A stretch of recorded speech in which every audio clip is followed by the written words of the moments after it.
Hi hello అండి. అందరికీ నమస్కారం అండి. ఫ్రెండ్స్ ఇప్పుడు అందిన వార్త ఇక ఆంధ్రప్రదేశ్‌లో మరో ఘోర ప్రమాదం. పరిస్థితి దారుణం అంటూ అప్డేట్ అయితే రావడం జరిగిందండి.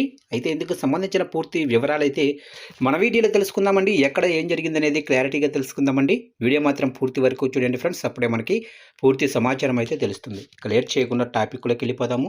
ఇక కర్నూలు జిల్లా మంత్రాలయం మండలంలో ఘోర రోడ్డు ప్రమాదం చోటు చేసుకుంది.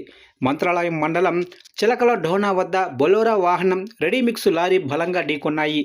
ఇక ఈ దారుణ ఘటనలో 8 మంది ప్రయాణికులు ప్రాణాలు కోల్పోగా మరో 10 మంది తీవ్రంగా గాయపడ్డారు. ఇక సమాచారం అందుకున్న వెంటనే పోలీసులు హోటాహోటిన ఘటనా స్థలానికి చేరుకొని సహాయక చర్యలు ముమ్మరం చేశారు. ప్రమాదానికి గురైన వారందరినీ కర్ణాటక వాసులుగా పోలీసులు గుర్తించారు.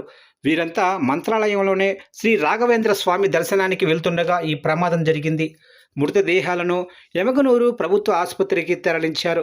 తీవ్రంగా గాయపడిన క్షతగాత్రులను మెరుగైన వైద్యం కోసం ఆసుపత్రిలో చేర్పించి వైద్యులతో నిరంతరం పర్యవేక్షిస్తున్నారు.